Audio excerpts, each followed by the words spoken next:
You're listening to The Secrets of Doctor Who, where we discuss everything about the hit BBC series, Doctor Who. And today we're discussing the next part of the Sixth Doctor's last adventure, called The Brink of Death. I'm Dom Bettinelli. The last part of the Sixth Doctor's last adventure. That's right. The last of the last. I'm Dom Bettinelli, and joining me today on the panel are Jimmy Akin. Hey, Jimmy. Howdy, Dom. And Father Cory Sticha. Hey, Father Cory. How's it going? Folks, be sure to write a review of the show on Apple Podcasts or wherever you get podcasts from that allow reviews, and share the podcast with your friends. That helps us grow our community of Doctor Who fans and reach even more listeners. Another show on the StarQuest Network you are sure to enjoy is The Secrets of Star Trek, which you can find wherever fine podcasts are found or at sqpn.com/Star Trek. So we've got a little bit of news to start off, or rumor news to start off, but it looks like a pretty solid rumor. In Deadline, which is a Hollywood magazine, reports that there is going to be a Doctor Who spin-off show based on UNIT, and that Gemma Redgrave, who plays Kate Stewart, who has played Kate Stewart in Doctor Who in recent years, has been signed on. So that seems pretty solid. Russell T Davies has indicated that he would like, with this Disney Plus deal, he would like to expand the Whoniverse. So what do you guys think? Are you looking forward to it based on past Doctor Who spinoff stuff? What do you think? Yeah, I don't know. I really never watched Torchwood, partially because they really dug deep into the more mature content on that one. But I also just don't really have, I don't know. I'll have to wait and see what this UNIT series is like. I'd like to see something like that. I think UNIT has a lot of good stories and could make UNIT a more interesting organization again. I mean, you look at Classic Who, and it very much is an important part of the storyline, very much an interesting, again, organization within the Classic Who. But you look at New Who, and there's times when it was just basically a joke. And if we could have something like that, I think more recent years they've tried to make it a little more serious and interesting. But so this could help with that as well. So that would be nice to see. So I guess it's kind of be a wait and see how Russell T Davies handles this. How about you, Jimmy? Well, I'm in favor of the idea of a kind of Marvelification of the Whoniverse, where we have different shows and set in different parts of it. That doesn't mean I'm equally interested in all of them. I would be much more interested in like an Eighth Doctor, one season of the Eighth Doctor. That would be immensely interesting to me, much more than UNIT. UNIT is okay to have as part of the Whoniverse if you think you've got an interesting story to tell, like a season-long story. And by that, I mean more than a season arc, like we've had like Bad Wolf, where you really don't even know it's there until the very end. If you have I could be interested in a real season-long story about a single alien invasion of Earth, featuring UNIT. That would be interesting. But I don't know that I'm particularly interested in an ongoing series of episodic UNIT television, because UNIT has always just been the kind of the backdrop to the Doctor. And you could tell interesting stories with it, but I don't know that I would try to do a Torchwood where it's an ongoing series of individual weekly stories. I don't know how interesting that is. It'd be kind of like the Third Doctor's era without the Third Doctor. So, wouldn't be particularly interested, but, open to seeing what they do.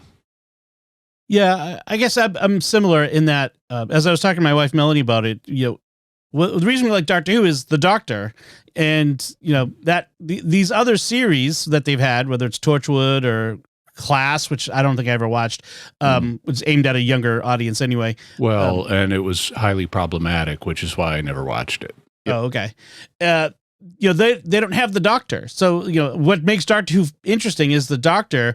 Would a show about UNIT without the Doctor be as interesting. It could be, like you said, Jimmy, like they could make it good. I mean, anything can be good, but I don't automatically say, yes, let's have more of that. Like I do with, it's like Star Trek or Star Wars, set in those universes.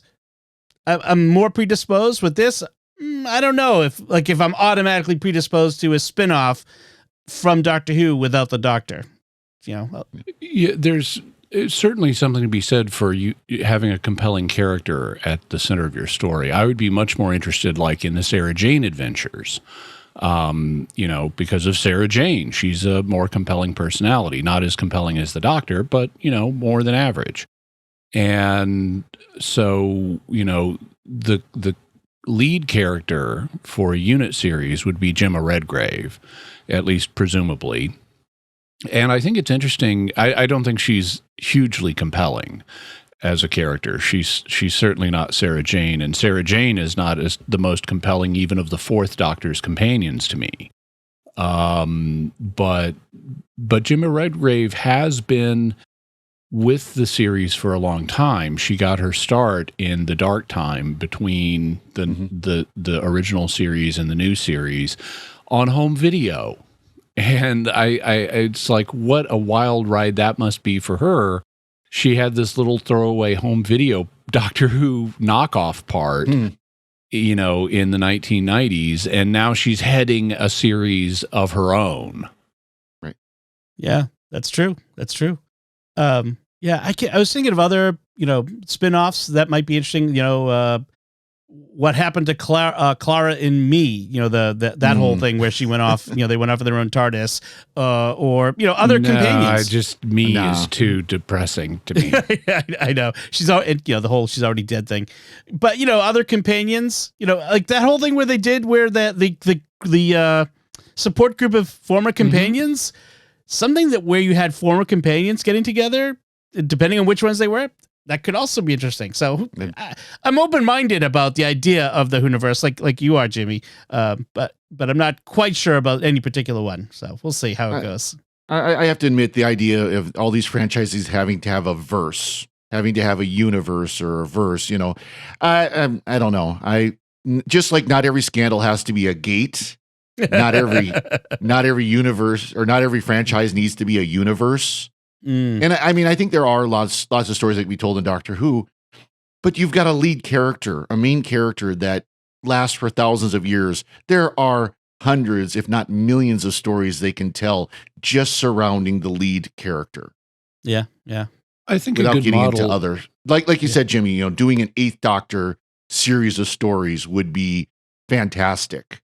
I absolutely would agree with that. I'd love to see more development of that character, especially leading up to the Time War. I think that would be an interesting time to look at in his story. I think a good model for a diversification of the Whoniverse is Big Finish, because that's what they are, is an expansion from the main show. They don't have the main show, but they do stories about different doctors. They have series about different doctors. They have series about important characters like River Song or the Master or Missy, and others. So I think they've really done it well. Now, they also have some series that aren't character specific in the same way, or aren't character driven in the same way. So in addition to having character focused ones like on Missy or River or the Master or the War Master, they also have ones called Cyberman and Daleks and there was another one, Gallifrey. And those are also feature characters. Like if you listen to Gallifrey, you'll hear more adventures with Romana 2 and because Lalla Ward plays the Lord President in it, and also Leela, because Leela got left on, so Louise Jameson is in it because Leela got left on Gallifrey.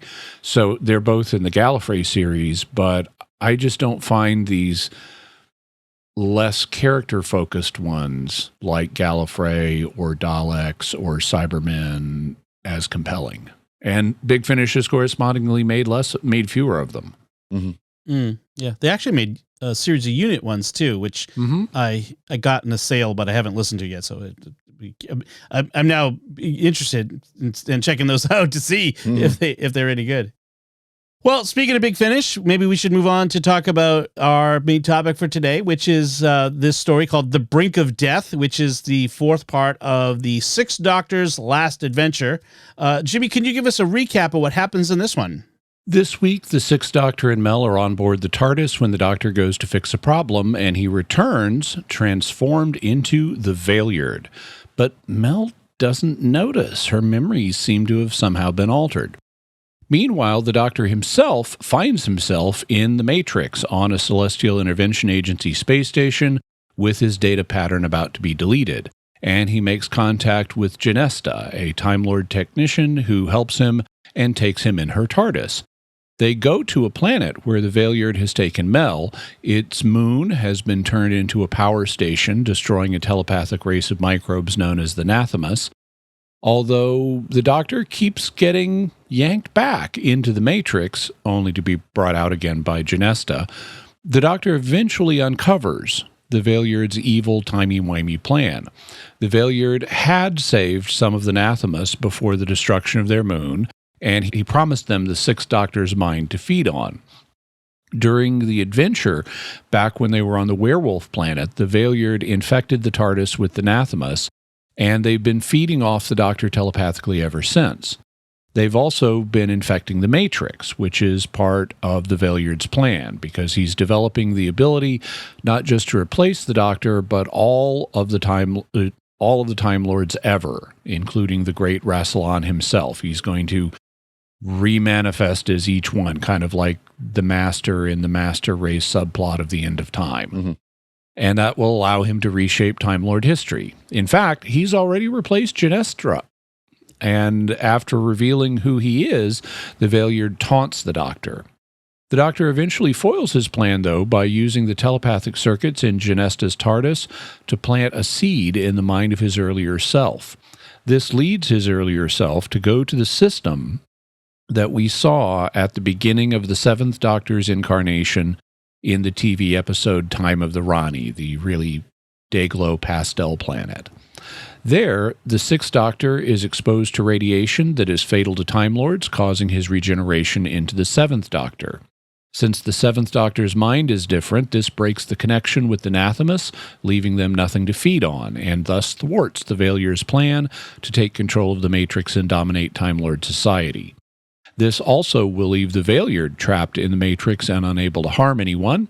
But the older version of the Sixth Doctor, is also trapped in the Matrix, but he knows that he will regenerate because his future self, the Seventh Doctor, appears to him, and together they say, "Our future is in safe hands." The end.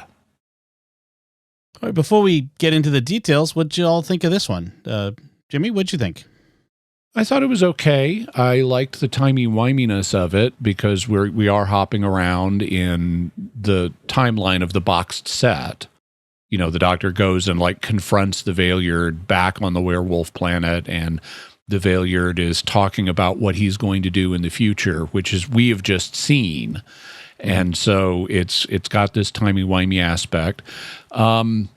Mel does not have very much to do in this story. Mel is really a side character. She's in a few scenes. And the only reason I think they brought Bonnie Langford into this is, well, Bonnie Langford is in Time in the Rani. So she needs to be there for this story, but they didn't write her integrally into it. Instead, they introduced the new temporary companion, Genesta. And the Doctor even offers her companionhood. And it's left open. They haven't brought her back, but they could bring her back for that. One thing that occurred to me is that a lot of the dialogue in this is much more straightforward. There's not a lot of clever wordplay, even though the Valeyard is involved. There was a brilliant line last episode where the Doctor is talking about Flip and says she doesn't have an evil thought in her body. And the Valeyard says, "You might even dispense with the adjective," meaning get rid of the word evil, and she doesn't have a thought in her body. Yeah. I mean, that's clever wordplay. And you don't really have that in this episode. It's much more straightforward. It's also more intellectual as a story than most regeneration stories. It's very high concept, whereas most regeneration stories have a more prominent action element in them. And so I thought it was interesting from that perspective. How about you, Father Cory? Yeah, I agree a lot with what Jimmy said. It was a interesting story. It obviously served the job that the BBC themselves didn't do, which was to actually give a story that led to his regeneration. It wasn't the best, but I thought it was okay. It was part of being an audio only drama. I found it a little bit confusing because there was a lot of, like you said, Jimmy, timey-wimey going on. And when you're bouncing around like that, you've got to kind of keep track for me at least, I have to keep track of kind of my mental imagination.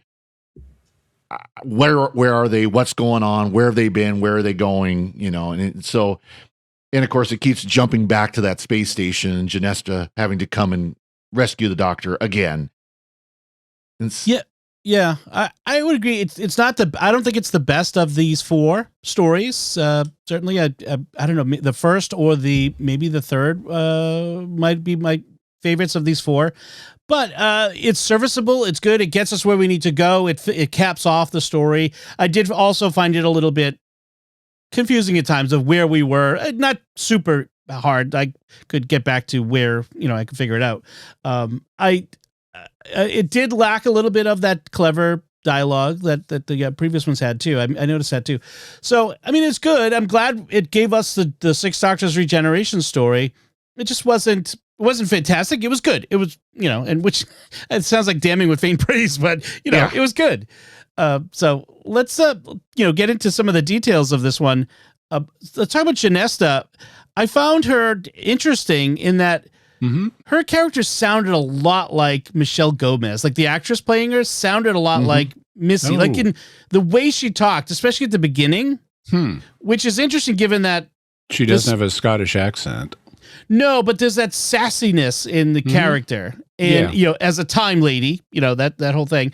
And this came out around the time that Missy was showing up in the 12th Doctor for the first time, 2015. I don't know if that was intentional or unintentional. I would think that's just coincidence. Okay. But I can kind of see it. She does what Genesta doesn't have that Missy does is zaniness. Right. Genesta is not zany. She's very working class. And she's got a working class, accent and she doesn't have, but she does have some of the sassiness that Missy does, but she doesn't have the zaniness. One thing I noticed, and I wondered if this was foreshadowing for the reveal at the end, because the Valeyard has replaced her and then unmasks himself somehow. And it's left ambiguous how long he's been Genesta. He hints to the Doctor he might have been her the whole time.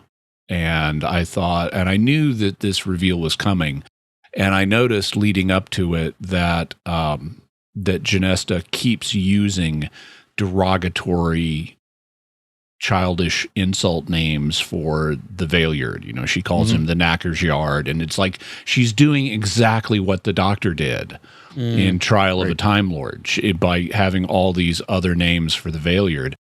And I wondered if that's the Valeyard poking fun at the Doctor for having done that to him, if he's mocking the Doctor and having an in-joke there. But they imply, because, the Doctor's perspective is assumed to be more correct when there's an ambiguity, he doesn't believe that the Valeyard was Genesta the whole time, and he says so. So that would telegraph to the reader there really was a Genesta. She's just been replaced. Yep. And I did like, there were a couple of things that would indicate that she wasn't the Valeyard all along. Like one of them was that little, I thought was a nice bit of repartee about her accent. Like the actress has a Yorkshire accent. And so how do we explain this? Well, she like the Doctor, she slipped away from her duties with the Time Lords and lived in Yorkshire for a while and picked up the accent, which is kind of a fun little detail. Yeah, they had a school trip to England to Earth, and she decided to stick around for a few years instead until the CIA caught up with her and pulled her back. Right. Yeah. Right. And that leads to a nice, one of the nice bits of dialogue. Actually, this is a good bit of dialogue where the Doctor is telling Genesta that I once slipped away for some time as well, and I'll tell you all about it someday. Only when I slipped away, it was on a bit of a grander scale. And and having come from slipped away to Yorkshire, she says, "London." Yeah,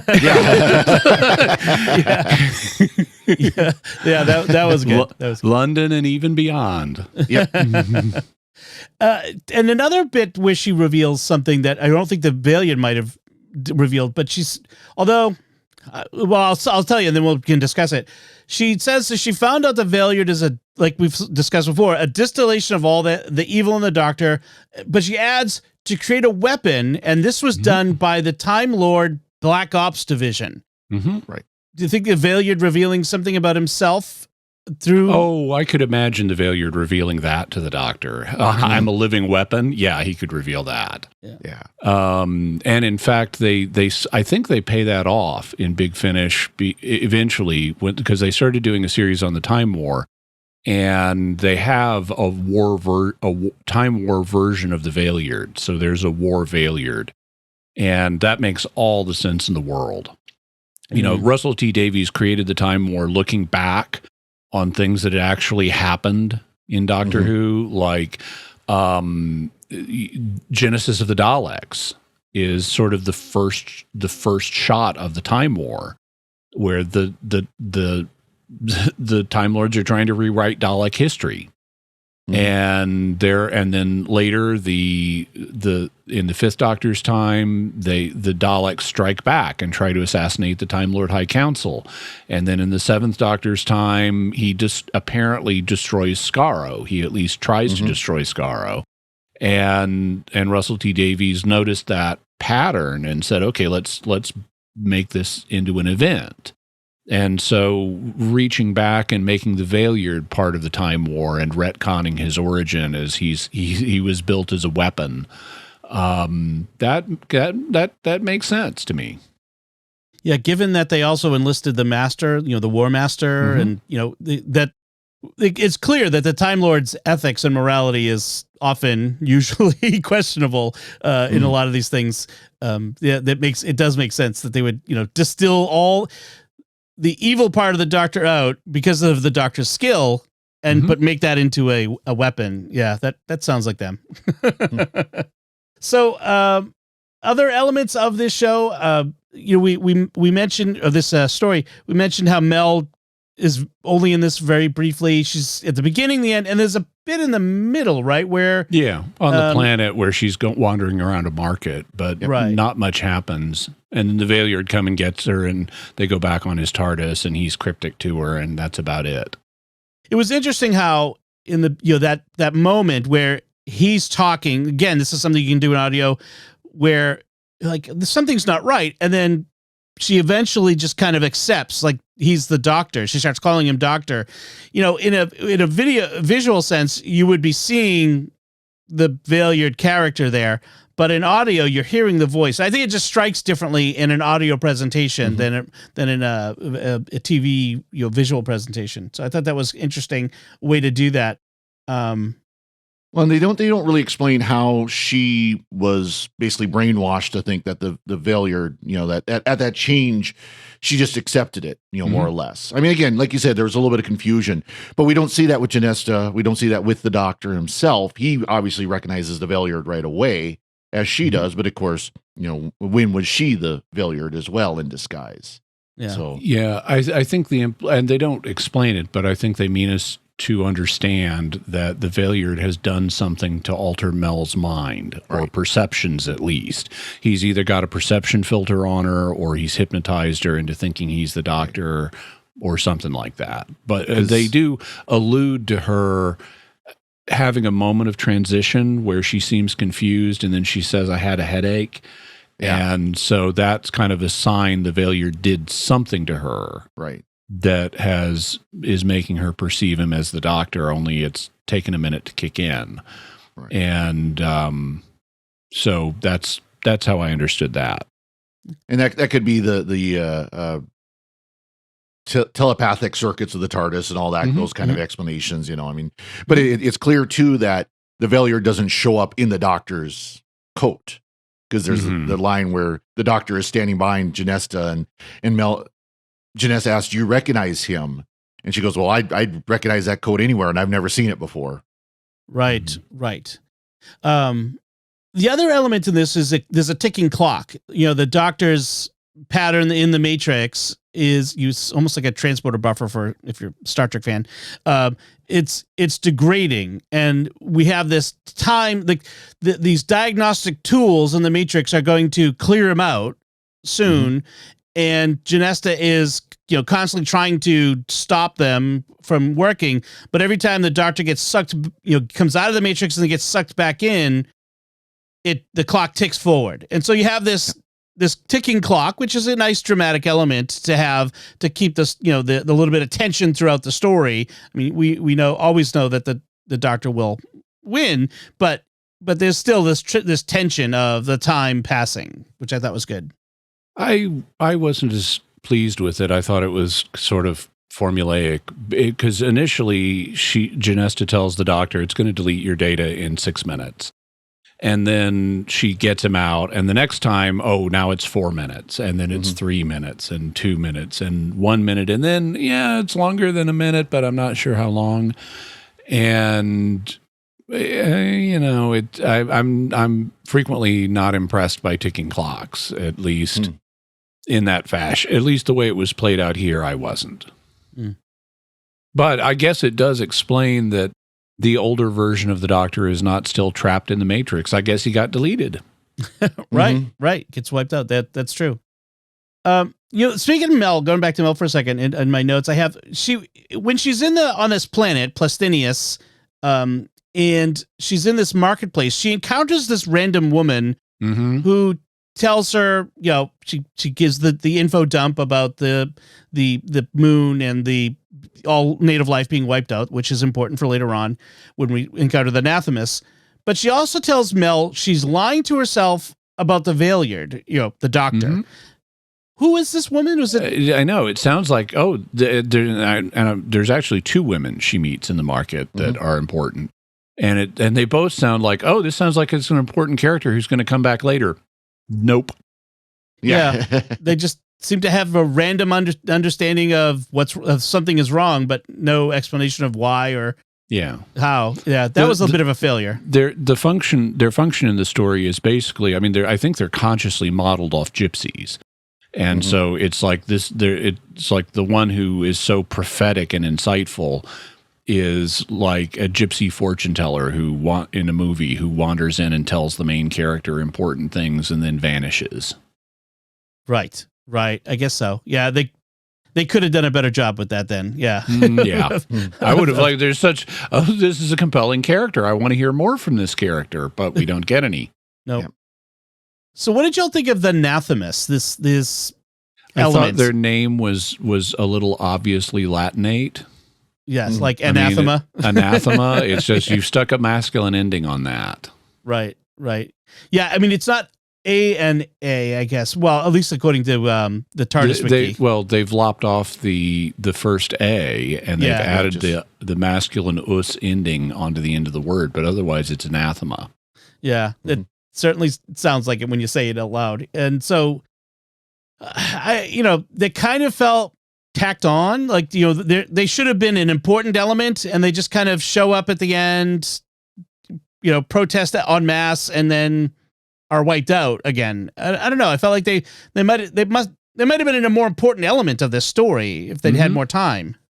Yeah, this last story feels compressed. Like there are elements of it, like the people, the ladies from the marketplace, and the Anathemas and so forth, that need to be more developed, and Mel that need to be more developed, that have just been truncated for reasons of time because this needs to fit in an hour. Right. Well, Yeah, well, and that because they wanted it to be an hour-long stories. All 4 stories are about right at an hour long. Yeah. And it supposedly they were on the TARDIS from the werewolf story. And the only kind of real reference we get to that is at the beginning of this, the Doctor talks about how the TARDIS is being odd. Yeah, that's true. I mean, because there was no hint in the other stories that there was a problem with the TARDIS. You know, I mean, we had the key stuck in the door that the Doctor figured out the Valeyard must have done something with his TARDIS instead of with the Valeyard's TARDIS. But beyond that, it really, you know, there was nothing in the story in England with Jago and Lightfoot that really hinted that there was something going on in the background. They did try, and so this is something that Big Finish will do frequently in the final story of a box set, is try to tie together the previous stories or themes from them. And they try to do that here. I don't think it's particularly successful. Yeah. So we've had the 3 previous stories. The first one was set in the train yard, and it introduced Tim Good as the Valeyard. And nothing happens with that. There's nothing from that story that provides a major element that gets paid off now. The second story is the Werewolf Planet story, the Red House, and in that one, the Valeyard does steal Dr. Peyton's psychic extraction machine, and that's apparently retooled and repurposed in his replacement plan in this episode somehow. So, and also that story gets, because we know the Valeyard was in the Doctor's TARDIS in that story, that's when he infected it with anathemas, and the Doctor goes back and confronts him there. And so that story, actually, the second story gets paid off a lot in this one, and that's good. The third story, where he was sucking power out of human beings pretending to be his companions, gets justified in this as, well, I knew I needed to be at the height of my powers to do this. And the Doctor says, and that's why you were sucking energy from people back in the Victorian theater, and why you sucked my energy and stuff like that. And it's like, okay, so they have tied that one in, but that feels awfully generic to me. Right. It's not, there's not something specific that the Valeyard acquired in that, or did in that episode. It's just a generic, I need more power and I got more power, and power is such a it's intangible, it's unmeasurable, and it doesn't feel concrete as a writing element. If like he had acquired a specific, not just power in general, but a specific ability that he didn't have before, right, then it would feel much more earned in this. But it doesn't feel earned because it's just, you can always have a villain say, I needed more power, and that's what I got in that episode. Well, and kind of my point was more with the anathemas themselves, is that they were supposedly present in 3 of the 4 stories, and the TARDIS even up through, the connecting times between the stories, but there really wasn't anything in the other 2 stories to show that. Yeah. And that was kind of more my point, was not so much connecting all 4 stories as it was that specific element that it almost seemed retconned. Yeah. I guess is kind of what I'm trying to say. And really, isn't the TARDIS always acting oddly? It's like, that's kind of the nature of the TARDIS. They even call it out on this. They even kind of say, well, more oddly than normal, or something like that.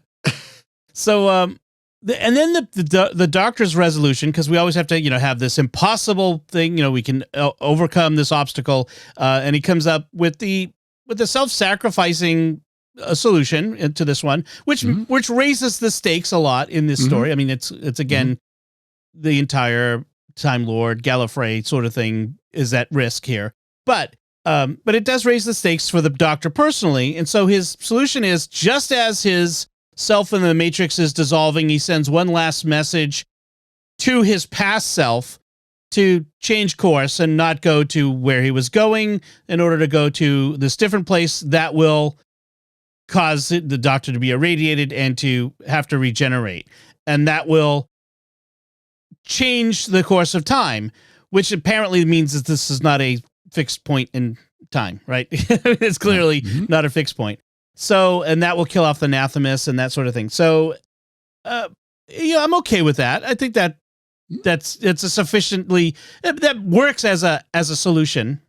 And then we have the resolution of the Doctor and the Valeyard both being in the Matrix together. Apparently, the diagnostic tools will now wipe them both out in the Matrix, right? Is that they're both now glitches in the Matrix? I don't know. I think the implication is the Doctor is going to get erased. What I got from the Doctor's dialogue was that the Valeyard will be trapped in the Matrix, but not necessarily destroyed. Okay. Right. Yeah, the Doctor will be defragged out of existence, but not the Valeyard. To use a 90s computer term. Or a Tron, right? Yep. Derezzed. Derezzed, yes. So the TARDIS wiki, the article there kind of tries to make the point that one of the things the story is doing is also giving us an explanation for the Seventh Doctor's Machiavellian turn and his willingness to bend his rules and bend his morality for the greater good and that sort of thing. Do you think that's evident here? So the idea is that this story does that because once the Doctor and the Valeyard are trapped in the Matrix or are about to be trapped in the Matrix, the Valeyard says to, the Doctor, what happened to all your precious moral scruples? And Colin Baker says, they died with me. And I think it's I think that could be, on the writer's part, a setup for the Seventh Doctor's darker turn. I think that could very well be intentional. Now, I think it's actually, in the history of the show, a retcon, because the Seventh Doctor doesn't start out as dark as he becomes. That was a conscious shift on the part of the writers after they introduced the Seventh Doctor to say, let's take him darker. And they even changed his costume to make it darker colored. So the Seventh Doctor was not originally planned to be as dark as he became, at least not so far as we know. So, however, in light of how dark he becomes, I think this line about my moral scruples died with me is a setup for that. That could or at least it very easily could be a setup for that. What I thought was interesting, because I read in the same page on the TARDIS wiki, that they could also see this as setting the Doctor up to become the Valeyard, because you look at some of the things that later Doctors did, like 9, 10, 11, and 12. They all did some really callous, dark things that arguably are even bigger than what the Seventh Doctor did. And so, there could be an element of the Valeyard's triumph in here. That he even though he lost the battle, he may still win the war because of the path the Doctor is now on, becoming darker. So I thought that was interesting. There's also another interesting note, and this one I copied because I thought it's worth reading, about the inspiration for this story, because they needed to write a story for the Sixth Doctor's regeneration, and it needed to correspond to what we see at the beginning of Time in the Rani, but it also needs to pay off themes from the Sixth Doctor's time. And his biggest foe is the Valeyard, so let's bring the Valeyard back.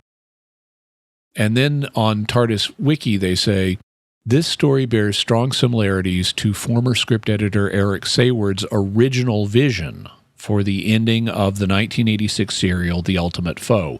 That was the end of Trial of a Time Lord. As originally envisaged by Robert Holmes before his passing, which was never produced due to his, meaning Eric Sayward's, quitting work on the series after a fallout with the show's executive producer at the time, John Nathan Turner.